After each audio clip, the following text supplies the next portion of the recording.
My name is Lola Hughes. I'm 32 years old, a sergeant in the 82nd Airborne Division. I survived ambushes in the sandbox of the Middle East, dodged IEDs, and buried friends. But I never imagined the most dangerous enemy I would ever face was waiting for me right inside my father's living room. The sharp smell of antiseptic is burning my nose, mixing with the metallic taste of blood filling my mouth.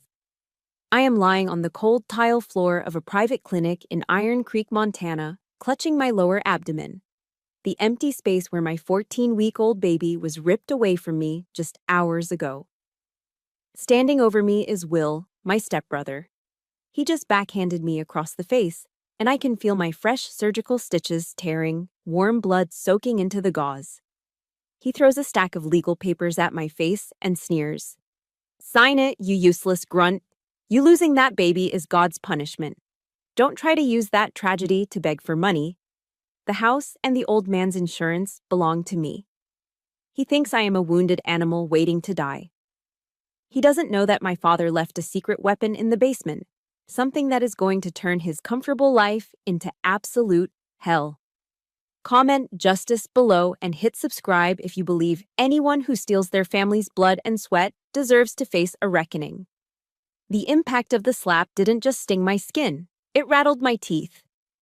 My head snapped to the right, and for a second, the humming of the fluorescent lights in the clinic hallway was replaced by a high-pitched ringing.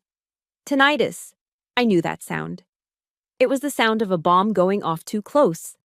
But there were no bombs here in Iron Creek.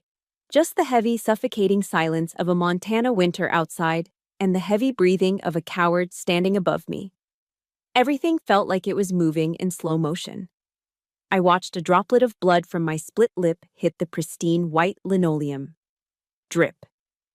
"Look at you," Will spat, his voice dripping with mock pity. He adjusted the cuffs of his expensive suit jacket, a suit I knew he bought on credit. "You look pathetic, Lola. A real soldier? Please, you're just a broken thing.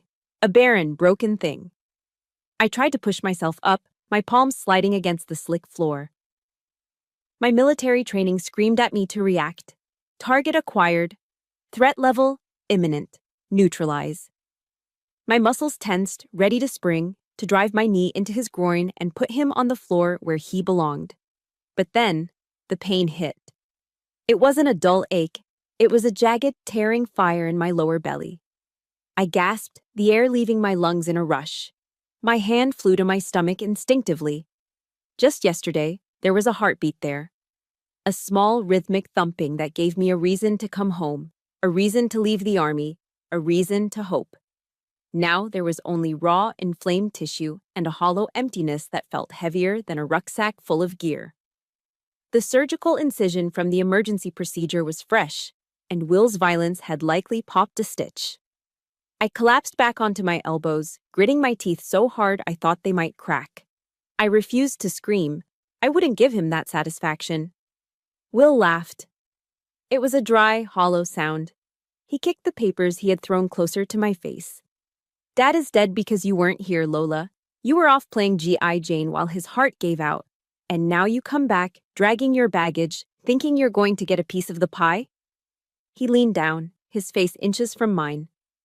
I could smell the stale bourbon on his breath, masked by peppermint gum. "Sign the waiver. Renounce the inheritance. Mom and I deserve that insurance money. We took care of him. You? You're just a guest who overstayed her welcome." I need a doctor," I wheezed out. "You need a reality check," Will hissed. He straightened up, looming over me like a conqueror. "You're not a woman, Lola. You're barely even a man. You couldn't even keep a baby alive. How do you expect to keep a house?" Those words cut deeper than shrapnel. Barren. Failure. The accusations swirled in my head, mixing with the physical agony. A nurse finally ran around the corner, her eyes widening in horror. "Oh my God, Ms. Hughes!" She rushed to my side, dropping to her knees. She glared up at Will. "Sir, you need to leave immediately. I'm calling the sheriff." Will didn't even flinch. He just smirked, adjusting his tie. "Go ahead, sweetheart. Call Sheriff Miller. Tell him Will Henderson is here handling a domestic dispute. Ask him if he wants to arrest his golf partner." The nurse froze, her hand hovering over her phone. In a small town like Iron Creek, the law wasn't written in books. It was written in handshakes and favors at the local country club. Will knew he was untouchable. "I'm leaving," Will said, stepping over my legs as if I were a bag of trash. He paused at the door, not looking back. "If you come to the house, Lola, I'll have you arrested for trespassing. That's private property now. Veronica doesn't want to see your face." The heavy clinic door swung shut behind him, the latch clicking with a finality that echoed in my bones. "I'm so sorry, honey. I'm so sorry," the nurse whispered, her hands trembling as she checked my bandages. "The bleeding, it started again. Let me get the doctor." "No," I rasped. I grabbed her wrist, perhaps a little too tightly. My blue eyes, usually cold and disciplined, were burning. "Help me up."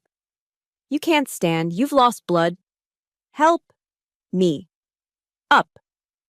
It was an order, not a request. The sergeant in me had taken the wheel because the grieving mother was too weak to drive. With her help, I dragged myself to the vertical. The room spun. Black spots danced in my vision. I stumbled toward the small sink and mirror in the corner of the examination room. I gripped the porcelain edges, my knuckles turning white. I looked at the reflection staring back at me. Short blonde hair, matted with sweat. Pale skin. A bruise already blooming violet across my cheekbone. A split lip. And eyes that looked like broken glass. I saw a woman who had lost her father. I saw a woman who had lost her child. I saw a victim. I reached for a paper towel and wiped the blood from my chin. I wiped away the victim. I remembered the words of General George S. Patton, a quote my father used to make me recite when I wanted to quit track and field in high school. "If you are going through hell, keep going." "I'm in hell," I whispered to the empty room. My voice didn't shake this time. But I'm not stopping. I looked down at the blood-stained waiver form on the floor. Will thought he had won. He thought he had broken me.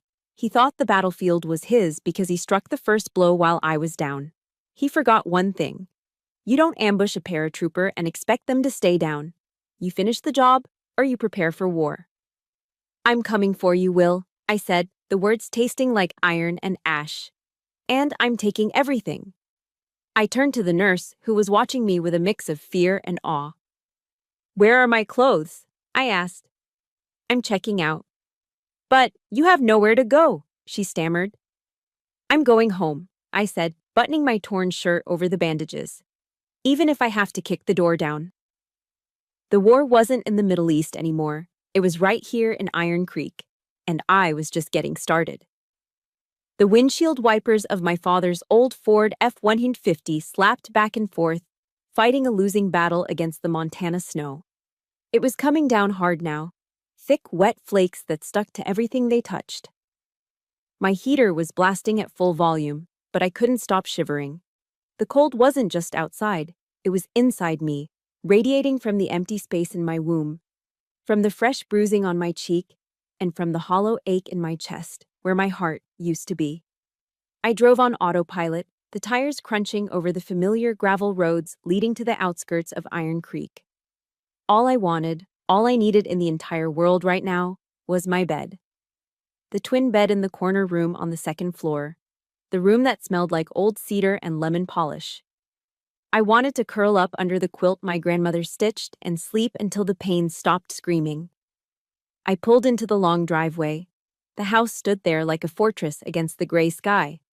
It was a sturdy, two-story craftsman that my father had built with his own hands 30 years ago. The porch light was on, casting a warm, golden glow on the snow. For a second, I let myself believe that Dad would open the door, smelling like sawdust and tobacco, and tell me everything was going to be okay. But Dad was in the ground, and the devil was in the living room. I killed the engine. The silence of the truck was instantly replaced by the howling wind. I wrapped my thin jacket tighter around myself. It wasn't enough for this weather. And limped toward the front porch. The snow soaked through my sneakers instantly. I reached into my pocket, my fingers brushing against the cold metal of my house key. I knew every jagged edge of that key by heart. I jammed it toward the lock. Clink. It hit metal, but it didn't slide in. I blinked, wiping snowflakes from my eyelashes. The old brass deadbolt, scratched from years of use, was gone. In its place was a sleek, black digital keypad with a blue, glowing ring. A smart lock. My stomach dropped. I tried the handle. Locked. "Open the door," I shouted, pounding on the wood. "Will, let me in." Movement caught my eye. To the left of the door, the large bay window offered a clear view into the living room. I stepped back, peering through the glass. Inside, a fire was roaring in the stone hearth. It looked so warm. Standing there was Veronica. She was wearing a cashmere cardigan that probably cost more than my monthly army paycheck. She held a steaming ceramic mug in both hands, cradling it near her face. She looked right at me. Her eyes were devoid of anything human. No anger, no pity, just a flat, terrifying indifference. She took a slow sip of her tea, the steam rising around her perfectly coiffed hair. Then, with a casual flick of her wrist, she reached out and pulled the heavy velvet drapes shut. The view of the fire vanished. I was left alone in the freezing dark. "Veronica!" I screamed, kicking the door. A sharp pain shot up my abdomen, reminding me of my surgery. I doubled over, gasping. That's when I saw it. To the right of the porch, down in the muddy slush of the side yard, was a pile. At first, I thought it was trash bags awaiting pickup, but then I saw a flash of midnight blue and gold. My breath hitched. I stumbled off the porch, my feet sliding in the mud. I fell to my knees, the ice water soaking instantly into my jeans, stinging my surgical wounds. It was my life. They had thrown my life onto the lawn. My high school yearbooks were swollen with water. My track and field trophies were broken. The little gold runners snapped off at the ankles. But that wasn't what made me choke on a sob. Lying half buried in the slush was my dress blues. The Army service uniform I'd worn when I received my commendations. The heavy wool jacket was soaked, heavy with mud. The gold stripe on the trousers, the stripe that signifies an officer or NCO, was stained brown. "No," I whispered, my hands shaking as I reached for it. "No, no, no." To a civilian, it's just clothes. To a soldier, that uniform is your soul. It's the sweat of basic training, the blood of deployment, the friends you buried while wearing it. To treat it like garbage, it was a desecration. I frantically tried to wipe the mud off the jacket, but I was just smearing it deeper into the fabric. My tears were hot on my freezing cheeks. Then I saw the wood splinters. My mother's jewelry box. The one thing I had left of her. It had been smashed open against a rock. The velvet lining was torn out. And there, scattered in the white snow like drops of frozen milk, were her pearls, the necklace she wore on her wedding day. The string had been cut. I started scrabbling in the snow, my fingers numb and red, trying to pick up the individual pearls. One here, one there. I was hyperventilating, the panic rising in my throat. Click. The sound of the front door opening made me freeze. I looked up from the mud. Will was standing on the porch. He was wearing loafers and holding a tumbler of amber liquid. He didn't step down onto the wet grass. He wouldn't ruin his shoes. "You're making a mess, Lola," he said, his voice bored. "You threw my mother's pearls in the snow," I said, my voice trembling with a rage so pure it felt like lava. "You threw my uniform in the mud." "I was cleaning out the junk," Will said. He whistled. "Duke, come here, boy." From behind him, a massive Doberman pinscher trotted out. Its ears were cropped, its muscles rippling under a sleek black coat. It growled low in its throat when it saw me, sensing the tension. "This is private property now," Will said, taking a sip of his bourbon. "The deed is in my name as the executor. You are trespassing." "This is my home." I stood up, clutching my muddy uniform to my chest. "Not anymore. You have 10 seconds to get off my land before I let Duke loose. And after that, I'm calling Sheriff Miller to report a vagrant harassing us." Will smiled. It was the smile of a man who held all the cards. "Get lost, G.I. Jane. Go find another war to lose." Duke barked, a sharp, aggressive sound that echoed off the trees. The dog lunged forward, straining against Will's grip on the collar. I looked at the house. I looked at the closed curtains where Veronica was drinking her tea. I looked at the pearls lost in the snow that I couldn't save. I had no weapon. I was bleeding. I was freezing. If I stayed, I would end up in a jail cell or a hospital bed, and they would win. I backed away. "You're going to pay for this, Will," I said, my voice remarkably steady. "Every pearl, every stain, you're going to pay." "Tick-tock, Lola," he sneered. I turned and limped back to my truck, my boots squelching in the mud. I threw the soiled uniform onto the passenger seat. It smelled like wet wool and dirt. As I climbed into the cab and slammed the door, I looked down at my hand. In my death grip, I was holding a single object I had managed to salvage from the mud. It wasn't a pearl.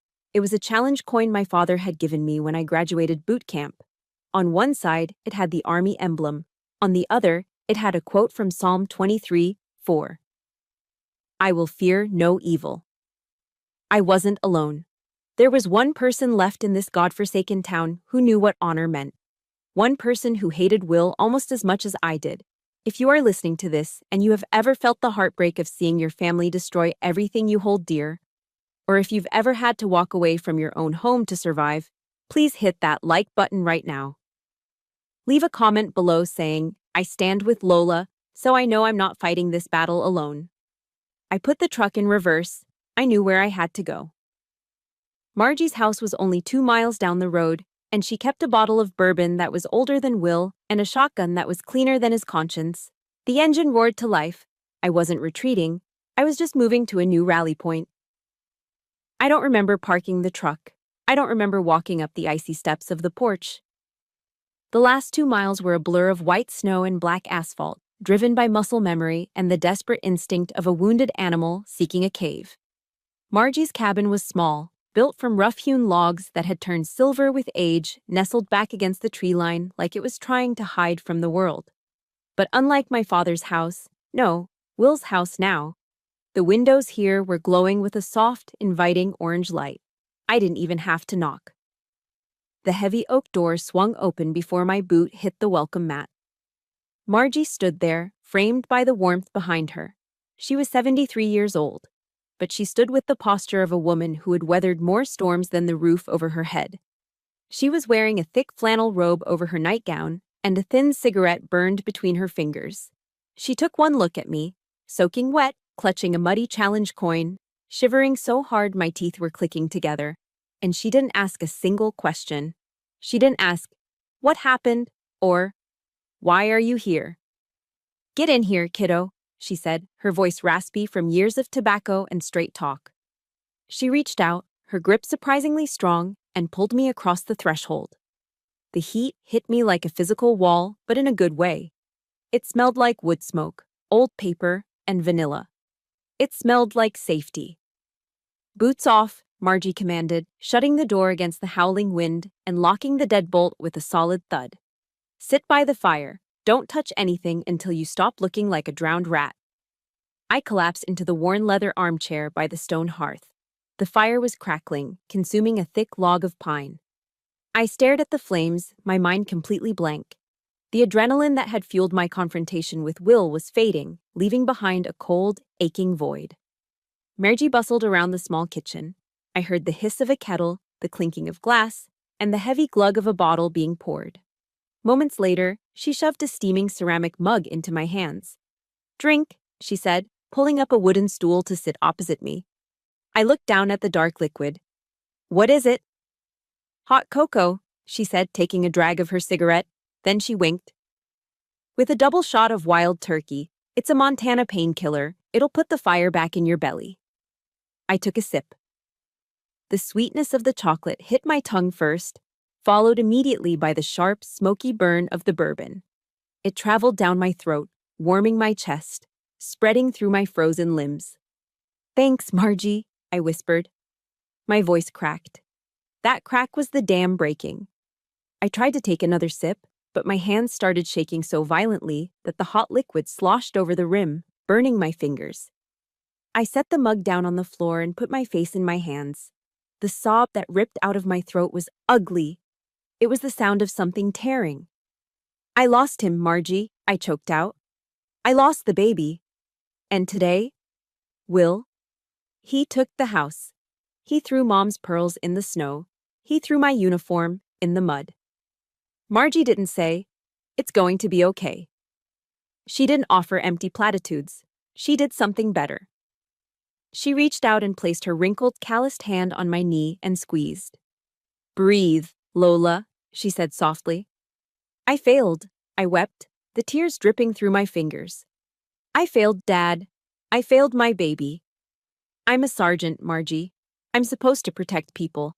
I couldn't even protect my own child. I looked up at her, my vision blurred.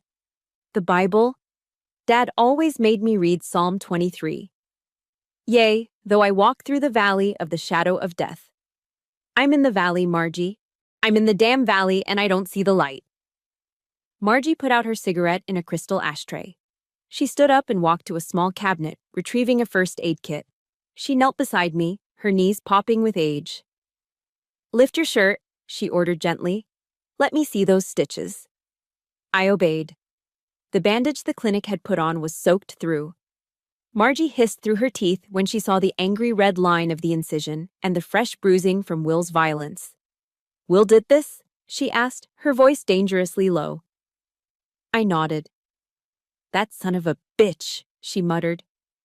She began to clean the wound with practiced efficiency. Her hands were steady. "You listen to me, Lola Hughes. You're in the valley of the shadow of death, yes. But remember the rest of the verse. I will fear no evil. You know why?" She looked me dead in the eye as she taped fresh gauze over my stomach. "Because you are the evil that they should fear. You are the meanest thing in that valley." I let out a shaky breath, the alcohol and her words settling my nerves. "I have nothing left, Margie. Will has the lawyers, the money, the house. He said Dad changed the will right before he died." Margie sat back on her heels. She picked up her bourbon, she drank it neat, no ice, no cocoa, and took a long pull. She looked at the fire for a long moment, as if debating whether to speak. "Your father didn't just die of a bad heart, Lola," she said quietly. The room went silent. The only sound was the popping of the firewood. "What do you mean?" I sat up straighter, ignoring the twinge of pain. "The coroner's report said cardiac arrest.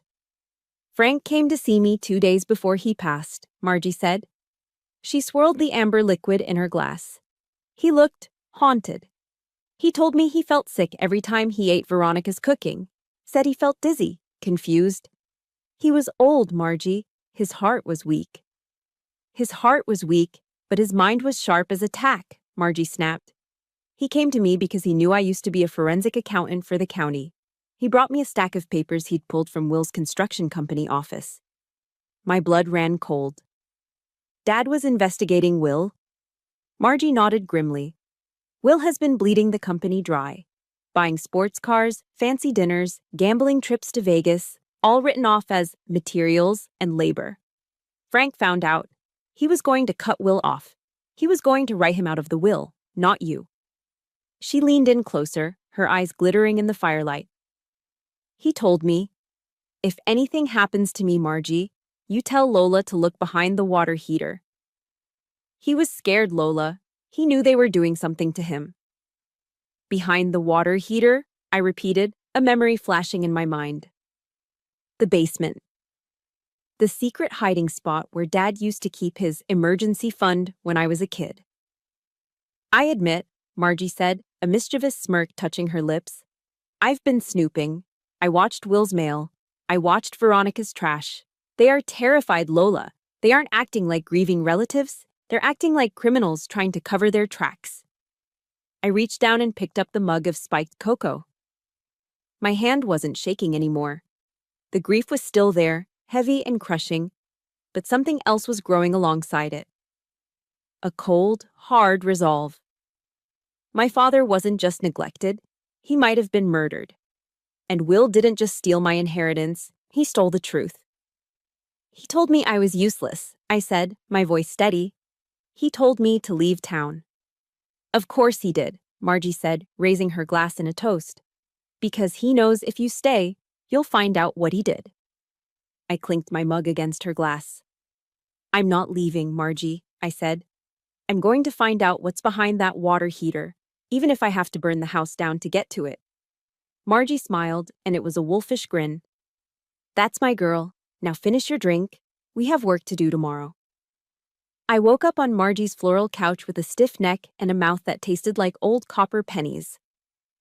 The morning sun was streaming through the lace curtains, cutting through the haze of the previous night's whiskey and grief. For a split second, I forgot. I forgot about the baby, the house, the betrayal. Then the smell of frying bacon and the sharp ache in my abdomen brought it all rushing back like a landslide. I sat up, wincing. Margie was already in the kitchen, her silver hair pulled back in a tight bun, a pencil tucked behind her ear. She looked less like a retired grandmother and more like a general plotting a land war. "Coffee's in the pot," she said without turning around. "Drink up, we have intel."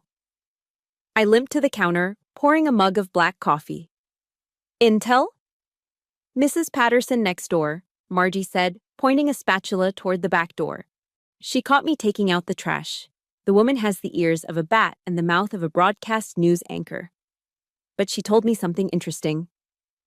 I walked out onto the back porch. The air was crisp, freezing the breath in my lungs. Mrs. Patterson was leaning over the chain-link fence, wrapped in a quilted down coat, clutching a thermos. "Morning, Lola," she called out, her voice dropping to a conspiratorial whisper. "I was just telling Margie how sorry I am about your father. Frank was a good man, a little paranoid toward the end, though."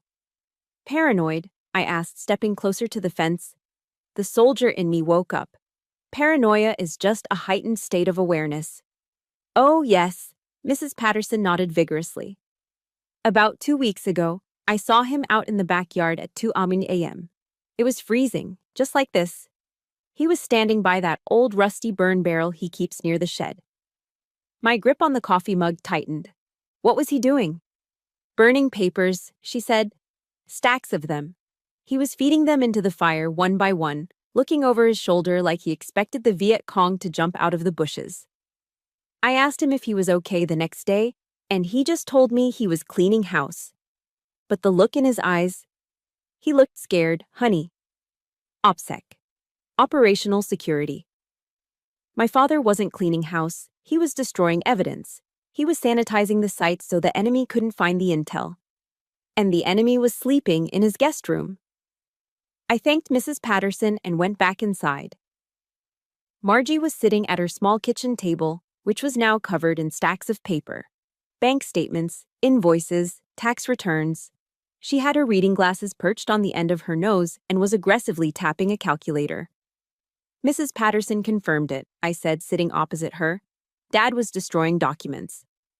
"Well, he missed a few," Margie said, sliding a sheet of paper toward me. It was a printout from Henderson Construction's expense account.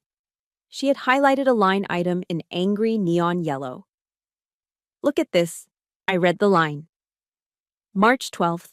Roofing materials, job site. 4. Cost, $82,000. "That's a lot of shingles," I muttered. "There is no job site for," Margie said, her voice dripping with professional disdain.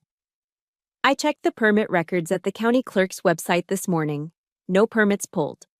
But you know what costs exactly $82,000 and appeared in Will's driveway 3 days after this check was cut? I looked up. The red Corvette. Bingo. Margie slammed her hand on the table. "He's embezzling, Lola. He's draining the company dry to fund his midlife crisis and pay off his gambling debts. He's listing luxury cars as construction materials. It's sloppy, it's stupid, and it's a felony." "But this is just the company money," I said, rubbing my temples. "Will said Dad changed the will. If Dad signed the house over to him, the embezzlement doesn't matter regarding the property." "Unless he was coerced," Margie pointed out, "or unless your father found out and was gathering proof to send his own son to prison." I stared at the papers. My father was a man of honor. He wouldn't let Will steal from the company he built. He would have stopped it, unless he was stopped first. Suddenly, a memory flashed in my mind. It was the phone call I received from the hospital nurse the night Dad died.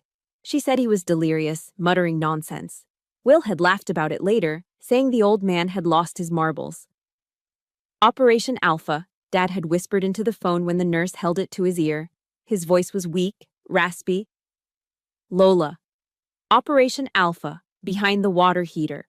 August 12th, 65. At the time, I thought it was the morphine talking. Dad hadn't run an Operation Alpha in Vietnam.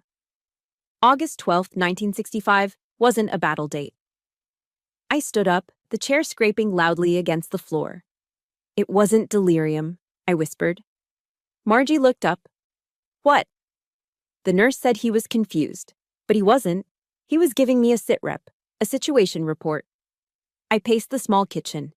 He said Operation Alpha. That was his code for Mom. Alpha. Alice. My heart started pounding against my ribs. And the date. August 12th, 1965. That's not a random date. That's Mom's birthday. And the location? Margie asked, her eyes widening. Behind the water heater, I said. In the basement. He built a false wall there years ago to hide his emergency cash. He called it his fallback point. It all clicked into place. The burning of the documents in the barrel wasn't madness. It was a diversion. He destroyed the obvious papers to make Will think he was just old and confused, while he hid the real evidence, the smoking gun, in the one place Will would never look. Will was too lazy to go into the basement. He hated the dark. He hated getting his hands dirty. He hid the proof, I said, my voice hardening. He hid the proof of the embezzlement, maybe even a new will. He knew they were poisoning him, Margie. He knew he wouldn't make it until I got home, so he left a dead drop. Margie took off her glasses.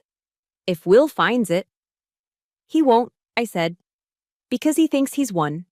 He thinks I'm a broken, grieving woman who's going to run away. I walked over to the fireplace where Margie kept a framed photo of my father and me at my boot camp graduation. In the photo, I was standing tall, chest out, proud. He was smiling. That rare, genuine smile that reached his eyes. I looked at my reflection in the glass of the frame. The woman who had been crying on the floor yesterday was gone. The woman who had been kicked out of her own home was gone. In her place stood Sergeant Lola Hughes. I turned to Margie. I need a flashlight, I need dark clothing, and I need a knife. Margie didn't hesitate. She stood up and walked to her pantry. I've got a tactical flashlight in the drawer, and my husband's old hunting knife is in the shed. I'm going in tonight, I said. 0200 hours, that's when the REM sleep cycle is deepest. Will passes out from the booze by midnight. Veronica takes sleeping pills. It's risky, Lola, Margie warned, though she was already pulling the flashlight out. If they catch you, it's burglary. It's not burglary, I said, checking the battery on the light. It clicked on, casting a bright, focused beam on the kitchen wall. It's a recovery mission. I looked out the window toward my father's house, looming gray and silent in the distance. Dad gave me one last order, I said softly. Operation Alpha. I'm going to complete the mission. The tears were dry. The sadness was boxed up and shoved deep down into the locker of my mind where soldiers keep their trauma until the war is over. Right now, I didn't have time to grieve. I had a perimeter to breach. The sun was beginning to dip below the tree line, casting long bruised shadows across the snow. Inside the cabin, the air was thick with tension. I was sharpening Margie's hunting knife with a whetstone, the rhythmic shh, shh sound filling the silence. Margie was at the table, organizing the financial documents into evidentiary piles. Then we heard the crunch of tires on gravel. I stopped sharpening. They're here.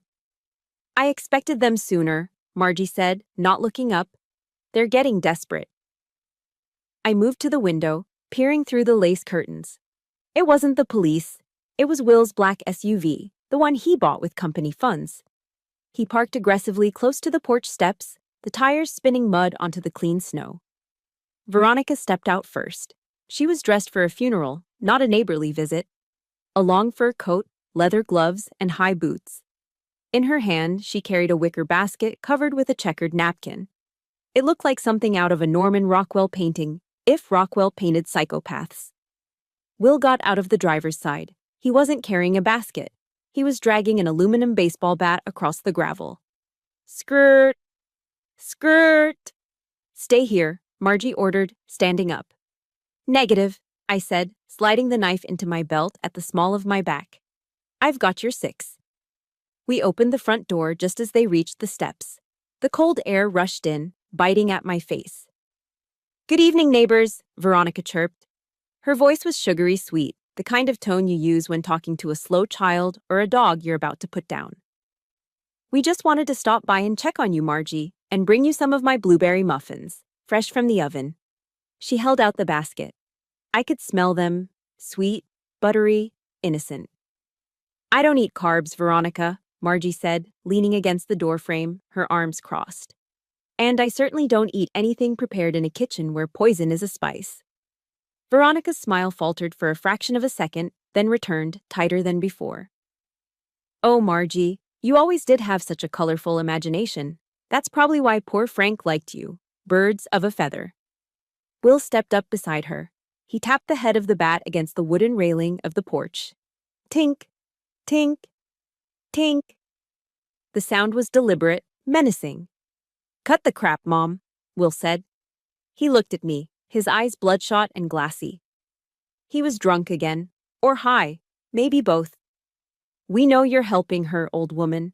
We know she's staying here. It's a free country, William, Margie said. Last I checked, I can have whoever I want in my house. Not if they're trespassing on my patience, Will snarled. He swung the bat suddenly, smashing it into a terracotta pot filled with winter geraniums sitting on the railing. Crash! Shards of clay exploded outward. Dirt and frozen roots scattered across the porch floor. I flinched, my hand twitching toward my back, but Margie held up a hand to stop me. Will pointed the bat at Margie's chest. This is a warning. You're a lonely old woman living in a wooden box in the middle of nowhere. Wood burns fast in the winter, Margie. Faulty wiring, a stray spark. Accidents happen all the time. My blood boiled. He wasn't just threatening to evict me, he was threatening to burn an old woman alive in her sleep.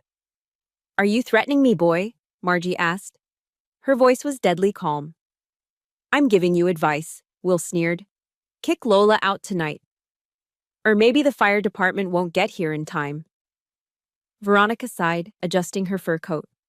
Please, Margie, just be reasonable. We don't want anyone to get hurt.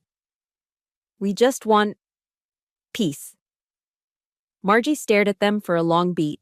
Then, she reached her hand behind the doorframe.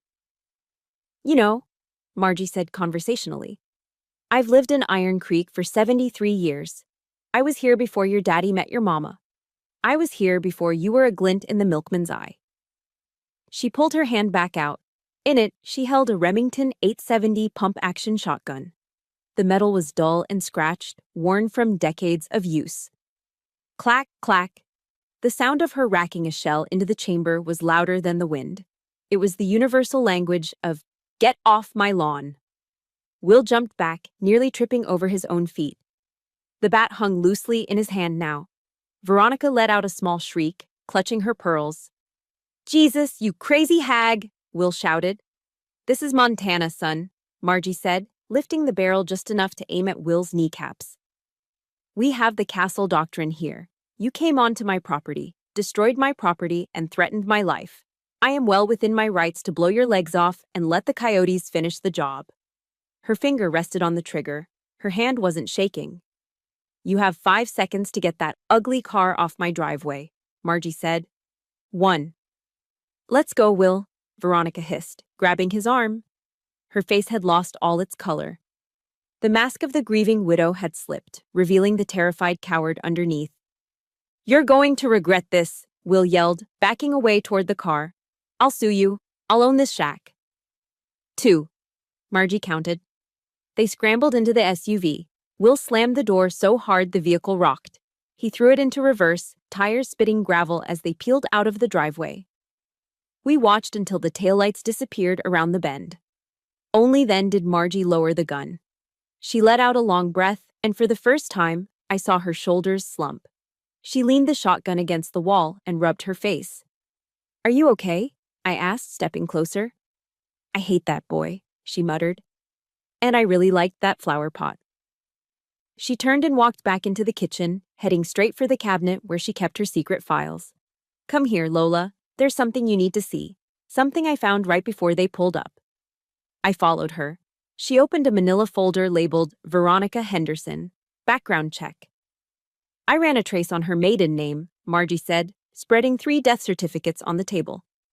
Or should I say, her maiden names. I looked at the documents. 2010. Phoenix, Arizona. Deceased, Robert Miller.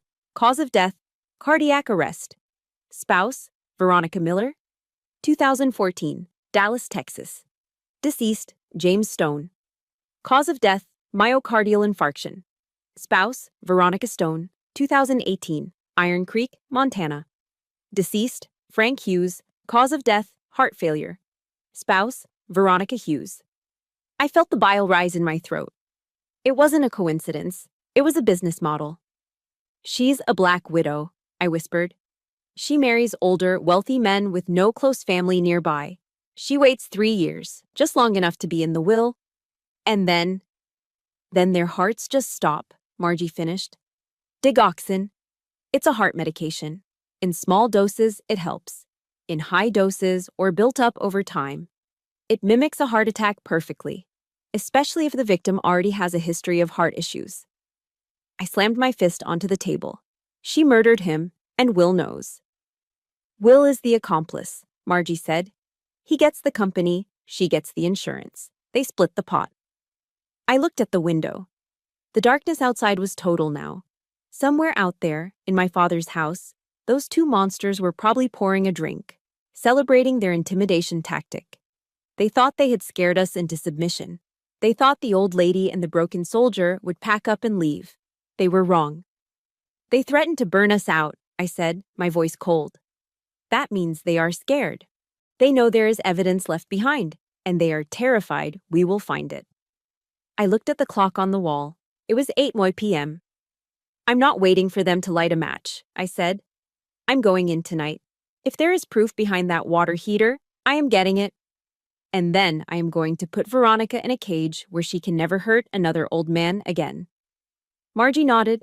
She reached into the drawer and pulled out the tactical flashlight. She handed it to me like she was handing a sword to a knight. Happy hunting, Sergeant. 0200 hours, the witching hour. The world outside was a canvas of monochromatic gray and white. The snow was falling heavier now, thick wet clusters that acted like a natural sound dampener. It was the perfect weather for an infiltration. Nature was providing me with cover. I crouched in the shadows of the rhododendron bushes lining the back of the house. My breath plumed in small white clouds that I quickly dispersed with a wave of my gloved hand. I was dressed in black thermal layers, a black beanie pulled low over my ears.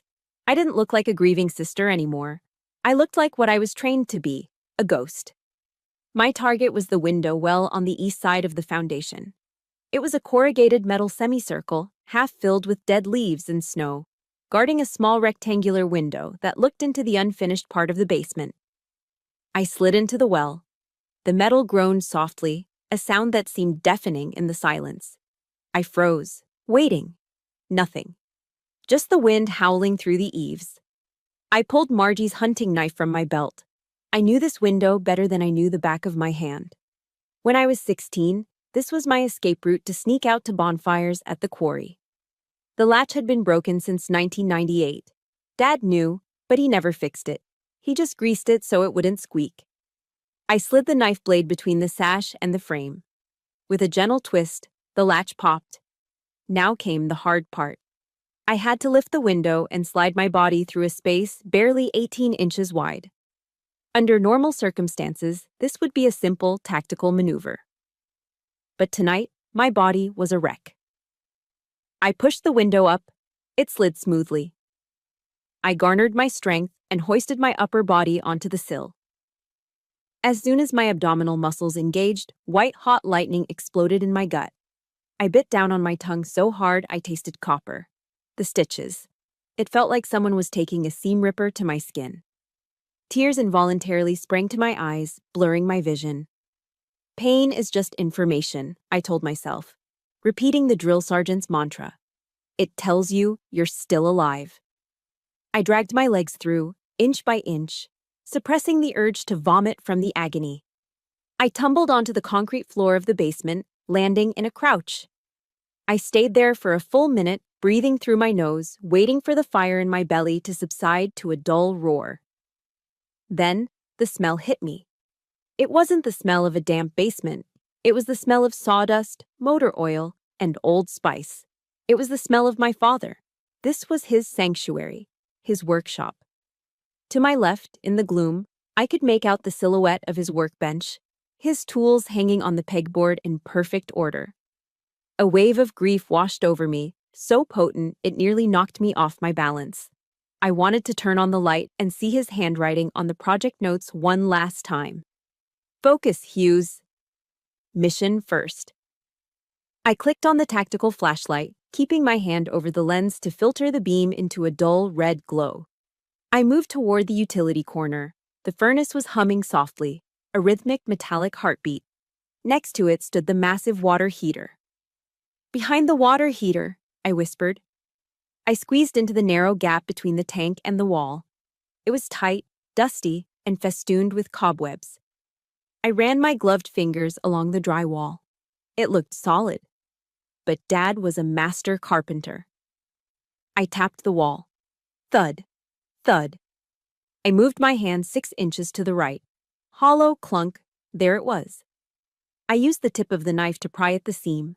A square section of the drywall, perfectly cut and concealed with joint compound tape that hadn't been painted over, popped loose.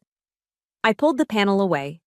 Nestled in the stud bay, bolted to the foundation, was a small gun vault safe. I didn't need a key. It had a digital keypad. August 12, 1965. My trembling fingers punched in the numbers 0, 8, 1, 2, 6, and 5. The green light blinked. The internal solenoid clicked. The door sprang open. My heart was hammering against my ribs like a trapped bird. I shone the light inside. It wasn't money. There were 3 items. First, a small digital voice recorder. Second, a leather-bound field notebook. Third, an amber prescription bottle with the label scraped off. Inside rattled a dozen small white pills. Gotcha, I whispered. This was the smoking gun. This was the insurance policy. I reached for the recorder, my hand halfway into the safe. Creak! The sound came from directly above my head. It was the distinct, high-pitched whine of the floorboard in the hallway leading to the kitchen. I froze. I didn't breathe. I didn't blink. I switched off the flashlight instantly, plunging the basement back into pitch blackness. Thump, thump, thump. Heavy footsteps. Uneven. Sluggish. Will. He was awake. I pressed myself back against the cold concrete foundation, making myself as small as possible. The floorboards above were uninsulated. I could hear everything. I heard the refrigerator door open, the clink of a glass bottle, the glug of liquid. Then, the footsteps didn't go back to the bedroom. They moved toward the basement door. My blood ran cold. The basement door was at the top of the stairs, 20 feet away from me. The doorknob rattled. Then, the door opened. A wedge of yellow light formed the kitchen, sliced down the stairs, cutting through the darkness of the basement. It illuminated the dust motes dancing in the air. The light stopped just inches from my boots. I gripped the handle of the hunting knife. If he came down those stairs, if he saw me, I was cornered. I was injured. I would have to fight. And in a confined space against a man heavier than me, with a weapon, it would get ugly fast. Hello? Will's voice drifted down. It sounded thick, slurred. Who's down there? He must have heard the safe click. Or maybe he just sensed something. The paranoia of a guilty man. I held my breath until my lungs burned. I became a statue. Will stood at the top of the stairs for what felt like an eternity. I could hear his heavy breathing. I could smell the faint waft of stale alcohol drifting down. He took one step onto the first stair. The wood groaned under his weight. My muscles coiled. I prepared to launch myself. Then, he stopped. Damn rats, he muttered. He stepped back. He slammed the door shut. The lock clicked. The darkness returned, absolute and suffocating. I let out a breath that was more of a shudder. He didn't come down. Of course he didn't. Will Henderson was a coward. He was afraid of the dark. He was afraid of the basement where his dead stepfather's tools still hung on the wall like accusations. He was afraid of ghosts. And tonight, he was right to be.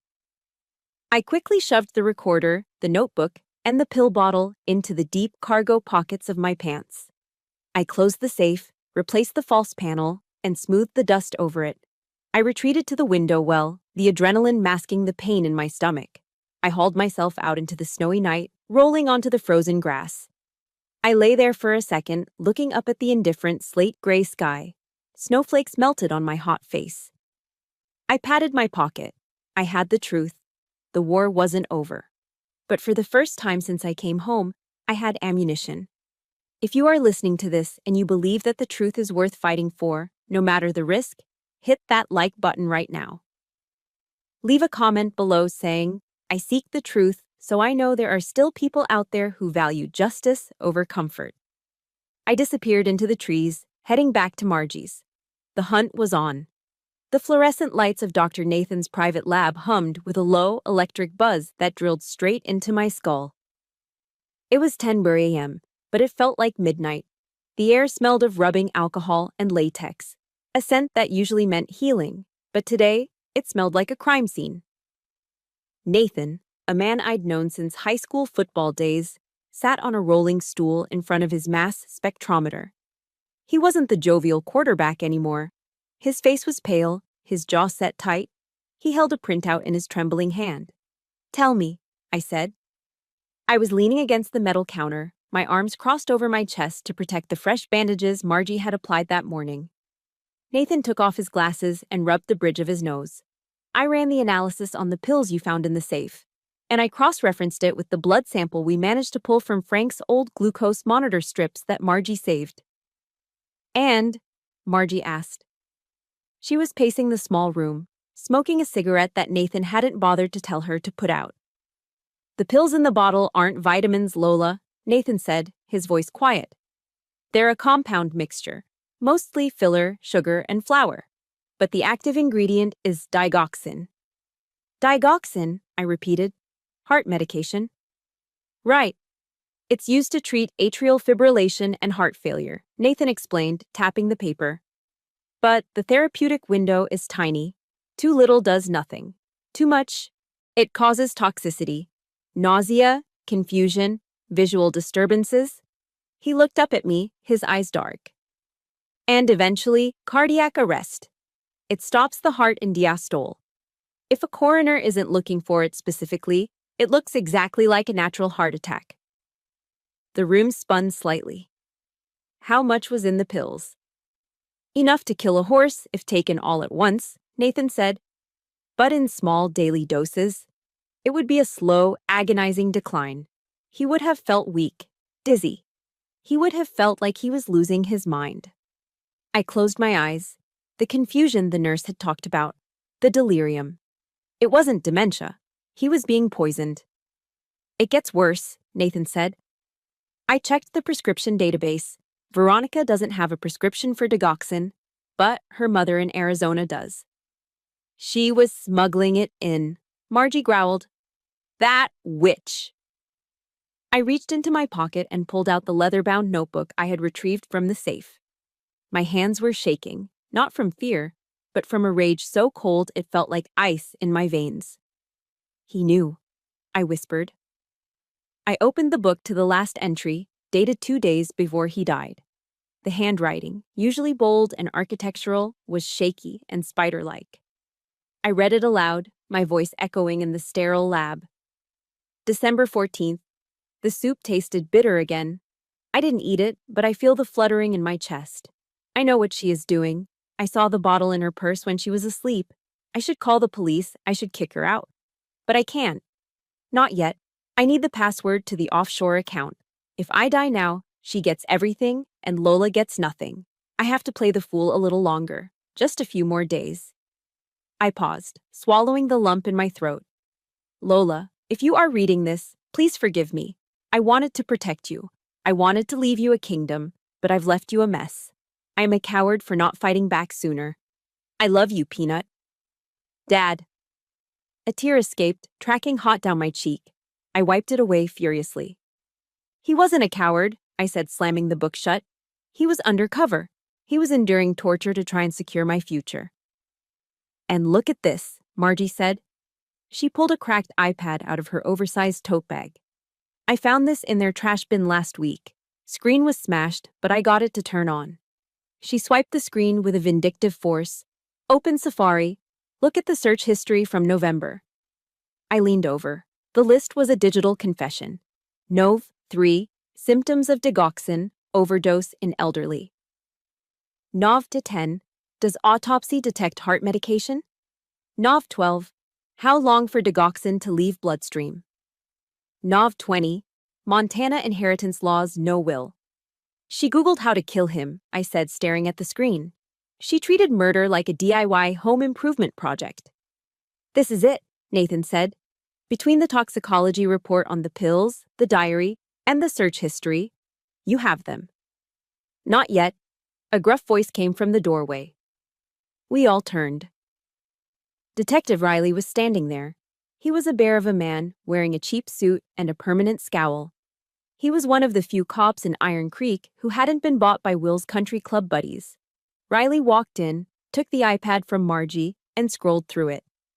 He listened to the snippet of the audio recording I played, Frank arguing with Veronica about money, her voice shrill and threatening. Riley slammed his fist onto the metal counter. Bang! Son of a bitch, he muttered. I knew Will was a snake, but this is capital murder. So arrest them, I said. Go kick down their door. Riley shook his head. It's circumstantial, Lola. Strong, but circumstantial. A good lawyer, and Will has expensive ones, will tear this apart. They'll say Frank was senile and wrote the diary in a delusion. They'll say the pills were for his condition. They'll say anyone could have used that iPad. So we just let them get away with it? Margie demanded. No, Riley said, his eyes narrowing. We need the nail in the coffin. We need a confession. Or we need them to lead us directly to the stolen money. He looked at me. We need them to admit, on tape, that they did it. We need to catch them in the act of trying to cover it up. I looked at the evidence spread out on the table. The pills, the book, the iPad. It was a puzzle, but we were missing the final piece. Will is greedy, I said slowly, and Veronica is arrogant. That is their weakness. A plan began to form in my mind. It was risky. It was dangerous. It involved walking right back into the lion's den. Will thinks I'm broken, I said. He thinks I'm desperate for cash. He thinks I'm leaving town. So? Riley asked. So? I smiled, but it didn't reach my eyes. I'm going to give him exactly what he wants. I'm going to offer him a deal. I'll tell him I found a secret account, a Swiss bank account that Dad left. But only I have the code. Margie's eyes lit up. The Trojan horse. Exactly, I said. Greed will make them careless. They'll meet me to get that code, and when they do, we'll be wearing wires. Riley nodded slowly, a grim smile forming on his face. Entrapment is tricky, but if you initiate the meeting for a settlement and they start bragging, that's admissible. I'm ready, I said. I'm going to call Will. I'm going to play the defeated sister, and I'm going to lead them right into the slaughterhouse. I looked at the jar of pills one last time. Veronica had used poison to stop my father's heart. I was going to use the truth to stop hers. Let's set the trap, I said. Operation Alpha is a go. The kitchen table at Margie's cabin had been transformed into a field command post. Detective Riley sat with headphones around his neck, adjusting the levels on a digital recording device. Margie was nervously polishing her glasses. I stood by the sink, holding a half-empty bottle of cheap bourbon. I wasn't drinking it. I took a mouthful, swished it around my gums, and spat it out. Then I poured a generous splash onto the collar of my flannel shirt and dabbed some behind my ears like a twisted perfume. You smell like a dive bar on a Tuesday morning, Margie noted, wrinkling her nose. Good, I said, rubbing my eyes until they were red and irritated. That's the objective. Will needs to hear the defeat in my voice.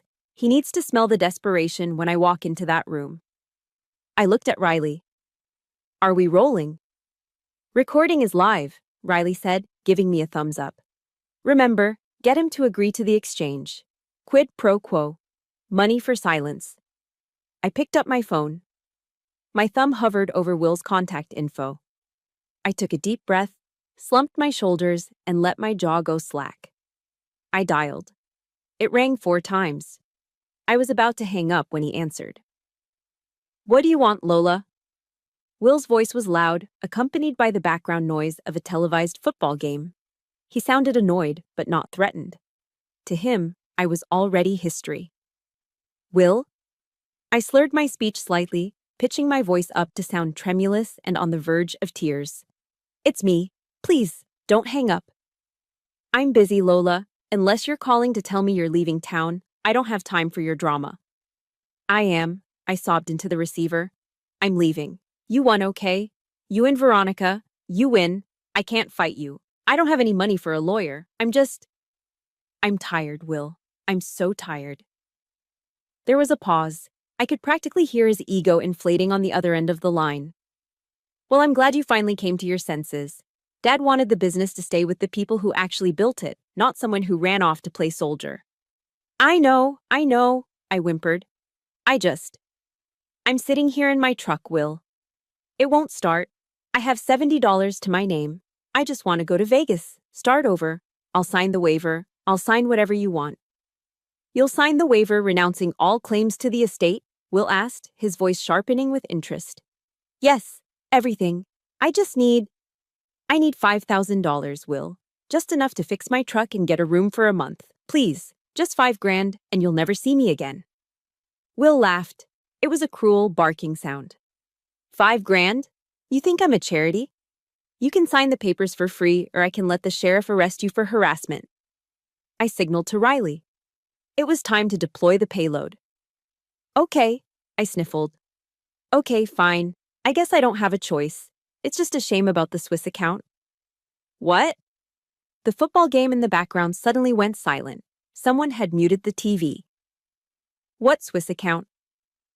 The one in Dad's private ledger. I lied, keeping my voice shaky but loud enough to be clear. I found a notebook in his old tool chest. He was worried about the IRS auditing the company, so he moved some of the cash reserves offshore. UBS Bank in Zurich, $2 million. You're lying, Will said, but his voice lacked conviction. He was a thief. He naturally assumed everyone else was hiding money too. I have the account number, I said. But it's encrypted. Dad used a cipher. I figured it out this morning. It uses military grid coordinates. But if you don't want it, I guess I'll just leave. Maybe the bank keeps it if nobody claims it. Wait, Will said quickly. Wait a minute. I heard muffled whispering. Veronica was coaching him. Bring the notebook, Will said, his tone dropping to a greedy command. Come to the company office, now. If the account is real, I'll give you your $5,000, cash. You promise? I asked, putting a wobble in my voice. I just want to leave, Will. Yeah, I promise. Just get your ass over here. Henderson Construction Office, 20 minutes. He hung up. I lowered the phone and straightened my spine. The slur vanished. The tears stopped instantly. He swallowed the hook, I said, my voice cold and steady. Line and sinker. Greedy bastard, Riley muttered, stopping the recording. He didn't even question it. He's so used to skimming money, he assumes Frank did the same. We have a 20-minute window, I said. Let's move. Margie walked into the bedroom and came out holding a garment bag. She unzipped it with reverence. Inside hung my Army service uniform, the dress blues. Yesterday, it had been a muddy, disgraced mess lying in the snow. Today, it was immaculate. Margie had spent the entire day spot cleaning, steaming, and pressing every inch of the midnight blue fabric. The gold stripe on the trousers gleamed. The buttons shone like little suns. I couldn't save the white shirt, Margie said softly. But I bought you a new one at the surplus store in town. It should fit. I touched the fabric. It felt like reclaiming my skin. Thank you, Margie. I stripped off my flannel shirt and jeans right there in the kitchen. I didn't care about modesty. I was putting on my armor. I pulled on the trousers, fastening the belt. I buttoned the crisp white shirt, attaching the black tie with military precision. Then came the jacket. I slid my arms into the sleeves, feeling the weight of the wool settle on my shoulders. Margie handed me my ribbon rack. I pinned it over my heart. Bronze Star, Purple Heart, Army Commendation Medal. Each one was a story of survival. Each one was proof that I had walked through fire before. I looked in the hallway mirror. The bruise on my cheek was still purple, but against the sharp lines of the uniform, it didn't look like a victim's mark anymore. It looked like war paint. "You look like a soldier," Riley said, standing up. He held out a small black button. "Now let's turn you into a spy." He replaced the second button of my jacket with the camera lens. It was indistinguishable from the standard issue buttons. He taped the small battery pack and transmitter to the inside of the jacket, running the wire down my side. "Audio and video are synced to the van outside," Riley said. "I'll be listening. The second, and I mean the second, they admit to the poisoning or the fraud, I'm kicking the door in." "Copy that," I said. I looked down at myself. I looked powerful. Too powerful. Will needed to see a broken woman, not a sergeant. I reached for my old, stained, oversized parka, the one I had been wearing when I arrived. I put it on over the uniform, zipping it up to my chin. The baggy coat completely swallowed the dress blues. To the outside world, I was just a homeless, disheveled girl in dirty clothes. "The Trojan horse," Margie whispered, adjusting the collar of the dirty coat to hide the white shirt underneath. "He thinks he's meeting a beggar," I said, checking the hidden knife in my boot one last time. "He has no idea he's inviting a firing squad into his office." I grabbed the fake ledger, Dad's old notebook with some random numbers I had scribbled in the back, and headed for the door. "Lola," Margie called out. I turned back. She was holding her rosary beads tight in her hand. "Give 'em hell, kid," I smiled. "That's the mission parameter." I walked out into the night. The snow had stopped, but the wind was cutting. I climbed into my truck and started the engine. The drive to the office was short. I drove slowly, letting the anger build, compressing it into a tight, dense core of energy. Will and Veronica were waiting for their payday. They were waiting to dance on my father's grave one last time. I shifted the truck into drive. H hour has arrived. The executive conference room of Henderson Construction smelled of stale cigar smoke, expensive leather, and arrogance. It was a corner office with floor-to-ceiling windows overlooking the snow-covered lumber yard, a kingdom my father had built from scratch, now occupied by usurpers. Will sat at the head of the massive mahogany table, looking like a king on a throne. He was swirling a glass of amber scotch, his feet propped up on the polished wood. Veronica sat to his right, filing her nails, looking bored. I shuffled into the room, keeping my head down, letting the oversized, dirty parka swallow my frame. I clutched the fake notebook to my chest, like a lifeline. "You're late," Will said, not bothering to look at his watch. He gestured to the empty chair at the far end of the table. "Sit." I didn't sit. I stayed standing, projecting the image of a nervous animal ready to bolt. "Did you bring the money?" I asked, my voice trembling just enough to sell the performance. Will smirked. He reached under the table and tossed a thick envelope onto the mahogany surface. It slid across the wood and stopped in front of me. $5,000. Small bills. Just like you asked, Will said. "Now, give me the notebook with the account codes and sign the waiver." He slid a single sheet of paper toward me. Voluntary relinquishment of estate rights. I reached out a shaking hand and picked up the pen. "Is the money real?" I asked. "It's real," Veronica snapped, blowing on her nails. "Just sign the damn paper, Lola, and get out of our lives. You smell like a wet dog." I opened the notebook and placed it on the table. "The code is on the last page," I lied. Will's eyes lit up with greed. He leaned forward, his hand twitching toward the book. I looked at the waiver. I looked at Will. Then, I looked directly into the hidden camera lens disguised as a button on my chest. Showtime. I pressed the pen to the paper, but I didn't sign my name. In bold, jagged letters, I wrote, "Signed." The person who is putting you in federal prison. I dropped the pen. It clattered loudly on the wood. Done, I said, my voice suddenly devoid of any tremor. It was cold, hard, and flat. Will frowned, sensing the shift in tone. He snatched the paper. What is this? What did you write? He read the sentence. His face went slack. What the hell is this? That, I said, reaching for the zipper of my parka, is your resignation. I unzipped the dirty coat in one swift motion and let it slide off my shoulders to the floor. The transformation was instant. The midnight blue wool of my dress blues absorbed the office light. The gold stripe down my trousers was a sharp line of discipline. The medals on my chest, the bronze star, the purple heart, clinked softly as I straightened my spine. I wasn't the broken sister anymore. I was Sergeant Hughes, and I was on duty. Will and Veronica stared, their mouths slightly open. They couldn't process the image. You, Veronica stammered. What are you wearing? I didn't answer. I pulled my phone from my pocket and hit play. My father's voice, raspy and weak but undeniable, filled the room through the speaker. I know what she is doing. I saw the bottle in her purse. I need the password. Lola, forgive me. Veronica dropped her nail file. Her face turned the color of ash. I reached into my pocket and slammed the amber pill bottle onto the table. Bang! Digoxin, I announced, my voice booming in the silent room. Dr. Nathan finished the toxicology report an hour ago, and Margie found your search history, Veronica. How to poison a husband without getting caught. You didn't just kill him, you tortured him. That's a lie, Veronica shrieked, standing up, knocking her chair over. He was sick. And you, Will, I turned my gaze to him. Embezzlement, $300,000 in company funds diverted to personal assets. We have the forensic accounting records. And we have you on tape, right now, trying to bribe me to cover it up.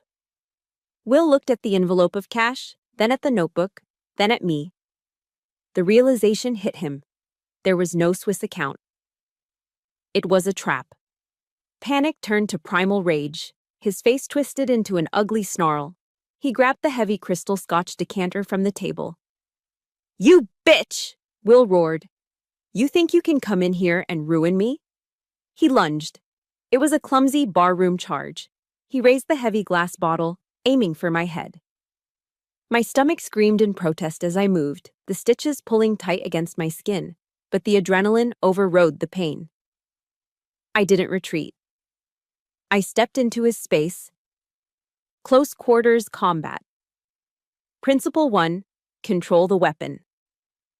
As his arm came down, I blocked his forearm with my left wrist, stopping the momentum of the bottle. At the same time, I drove my right hand into his throat, striking the vagus nerve. Will gagged, his eyes bugging out. He stumbled back, but I didn't let him go. I grabbed his right wrist with both hands, twisting it outward, locking the joint against the natural range of motion. He dropped the bottle.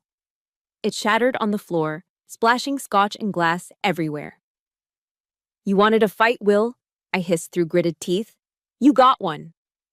I used his own momentum against him. I spun, torquing his arm behind his back in a hammerlock, and drove him forward. Slam. I smashed his face into the mahogany table. The sound of cartilage crunching against wood was sickening and satisfying. Blood from his nose sprayed across the voluntary relinquishment papers. He tried to push up, struggling like a trapped bull. I jammed my forearm into the back of his neck, pinning his head to the table. The pain in my abdomen was blinding, a hot knife twisting in my gut, but I channeled it into my grip. I leaned down, my lips inches from his bleeding ear. This is for the baby you laughed about, I whispered, tightening the lock on his arm until he whimpered. And this is for the father you betrayed. Get off him, Veronica screamed, rushing toward me with her long fingernails aimed at my face. Crash! The office door flew open, hitting the wall with enough force to crack the plaster. Police! Nobody move! Detective Riley stormed in, his service weapon drawn, followed by 2 uniformed officers. Hands! Let me see your hands, Riley bellowed. Veronica froze, her hands trembling in the air. She looked small, frail, and pathetic, stripped of her fur coat and her arrogance. I didn't let go of Will until Riley was right beside me. "I've got him, Sergeant," Riley said, holstering his gun and pulling out his cuffs. "Stand down." I released Will's arm and stepped back, gasping for air. My hand went to my stomach instinctually. I was dizzy, but I was standing tall. Riley hauled Will up from the table. Blood was streaming down Will's chin, staining his expensive silk tie. Click, click. The sound of the handcuffs ratcheting shut was the sweetest music I had ever heard. "William Henderson, Veronica Henderson," Riley recited, his voice booming with authority. "You are under arrest for the murder of Frank Hughes, embezzlement, and attempted fraud. You have the right to remain silent." I watched as the officers cuffed Veronica. She was sobbing now, mascara running down her face, begging Will to do something. But Will couldn't do anything. He was staring at me. He looked at my uniform. He looked at the medals. And for the first time in his life, he looked afraid. I picked up the fake notebook from the table. I walked over to Will as the officers began to drag him out. "You wanted the code?" I asked softly. I leaned in and whispered. The code was honor, but you never knew what that meant. I turned and walked to the window, looking out at the lumber yard my father built. The snow was falling again, covering the tracks, covering the dirt. Behind me, the door closed, taking the monsters away. The room was silent, save for the ticking of the grandfather clock in the corner. My knees finally gave out. I sank into one of the leather chairs, wincing as my body caught up with my mind. I was bleeding again. I could feel the warmth on my bandages. But as I looked at my reflection in the darkened window, the sharp silhouette of the dress uniform, I didn't see a victim. I saw the daughter my father raised. "Mission accomplished, Dad," I whispered to the empty room. "Target neutralized." The sound of the judge's gavel hitting the mahogany block was louder than any gunshot I had heard in combat. It was a sharp, final crack that split the air in the crowded county courtroom, severing the past from the future. Crack. "In the matter of the People versus Veronica Henderson," Judge Miller's voice boomed, echoing off the high ceilings. "On the charge of murder in the first degree, this court finds you guilty. You are sentenced to life in prison without the possibility of parole." Veronica didn't scream. She didn't cry. She just slumped in her chair, the orange jumpsuit washing out her pale complexion. The Black Widow had finally been caught in her own web. "And in the matter of William Henderson," the judge continued, shifting his gaze to my stepbrother. Will looked smaller than I had ever seen him. His expensive suits were gone, replaced by county-issue drab. He was shaking. "On the charges of embezzlement, fraud, and accessory to murder, you are sentenced to 25 years in a federal penitentiary." A collective breath seemed to leave the room. I sat in the front row, my hands clasped tightly in my lap. Margie sat on my left, dabbing her eyes with a handkerchief. Detective Riley sat on my right, a grim, satisfied smile on his face. As the bailiffs hauled them away, Will looked back one last time. Our eyes met. He didn't see the broken sister he had tried to bully. He saw the soldier who had outmaneuvered him. I didn't smile. I didn't gloat. I just nodded, once. Dismissed. Outside on the courthouse steps, the media was waiting. But this time, I wasn't hiding. Sheriff Riley stepped up to the microphones. "For months, rumors have circulated about the death of Frank Hughes. Today, the truth is out. Frank Hughes was a good man who was betrayed by those closest to him, and his daughter, Sergeant Lola Hughes, is the reason justice was served today. She is a hero, both abroad and at home." The cameras flashed, but the light didn't blind me anymore. It felt like the sun coming out after a long, dark winter. 3 months later, the sign above the lumber yard changed.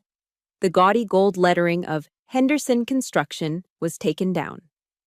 In its place, we hung a simple, sturdy sign carved from local timber, Hughes and Partners. I stood in the parking lot wearing work boots and a hard hat, watching the crew secure the sign. "It looks good, boss," a voice rasped beside me. I turned to see Margie. She wasn't wearing her bathrobe or holding a shotgun. She was wearing a sharp navy blazer and holding a clipboard. I had appointed her chief financial officer the day after the trial. It looks right, I corrected her. And stop calling me boss. You sign the checks, you're the boss, Margie argued, checking her spreadsheet. Speaking of which, the profit-sharing meeting is at noon. The guys are excited. Nobody's ever offered them equity before. They built this company, I said, watching the foreman getting to work. Will treated them like machinery. Dad treated them like family. We're going back to Dad's way. We walked into the office. I had gutted Will's pretentious executive suite. The humidors were gone. The liquor cabinet was gone. Now it was an open workspace covered in blueprints and permit applications. We were winning bids again, honest bids.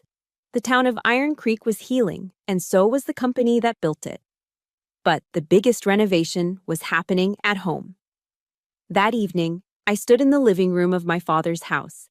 The furniture was covered in drop cloths. The heavy, suffocating velvet curtains Veronica loved were in a dumpster somewhere. Ready for the second coat? I turned to see Nathan walking in from the kitchen, holding 2 paint rollers.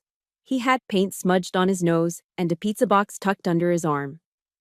Sage green, I said, looking at the test patch on the wall. It breathes. It feels alive. It's a lot better than depression gray, Nathan joked, handing me a slice of pepperoni. We sat on the floor, eating dinner surrounded by cans of paint. Nathan had been my rock through the trial.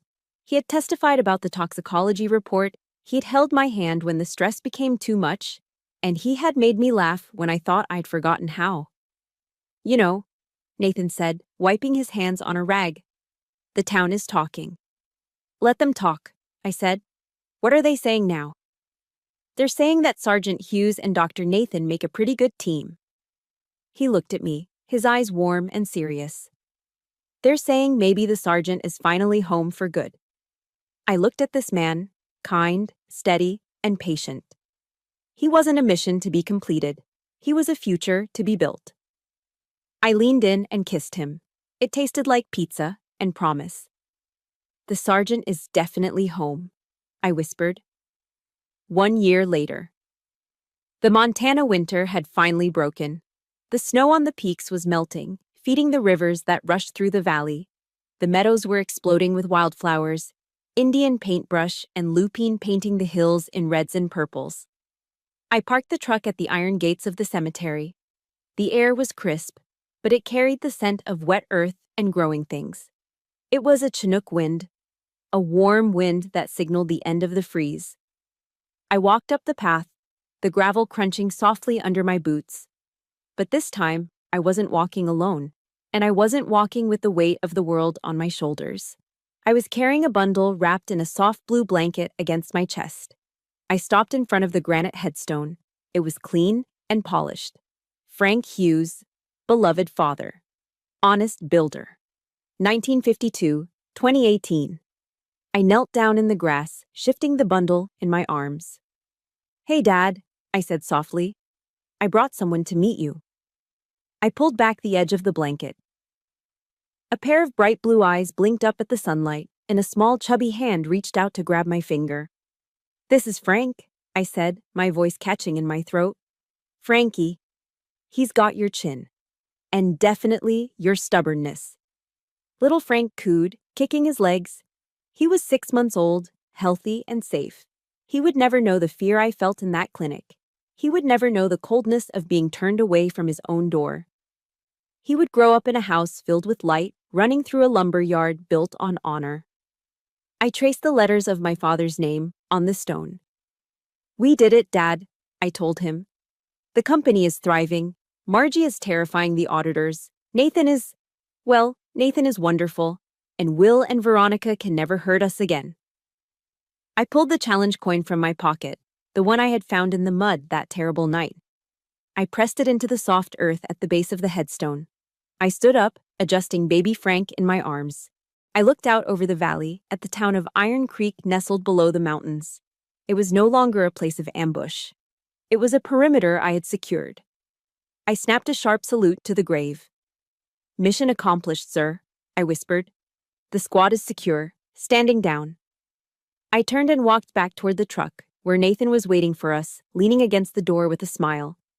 The wind blew through my hair, and for the first time in a long time, I didn't look back. I just looked forward, into the sunrise. Looking back at the war I fought right here in Iron Creek, I learned the most valuable lesson of my life. Family is not defined by whose blood runs in your veins, but by who is willing to bleed for you. I spent years hurting because my stepbrother and stepmother didn't love me, thinking I was the problem. But I realized that toxic people will always try to burn your house down to keep themselves warm. You don't owe them your silence, and you certainly don't owe them your forgiveness just because you share a last name. True family are the people like Margie and Nathan, the ones who hand you a weapon when you're cornered and help you rebuild when the dust settles. Never let anyone take your dignity. It's the one piece of real estate they can never inherit unless you sign it away. Now, I want to hear from you. Have you ever had a Margie in your life? Someone who stood by you when the rest of the world turned away? Or maybe you've had to stand your ground against a bully like Will. If my story gave you the courage to draw a line in the sand, please hit that like button. It helps us share this message with others who might be feeling alone in their own battles. And don't forget to subscribe and turn on notifications. This channel is our squad, and I want you on the front lines for the next story. Tell me your story in the comments below. I'll be reading them. Stay strong, stay safe, and never stop fighting for what's right.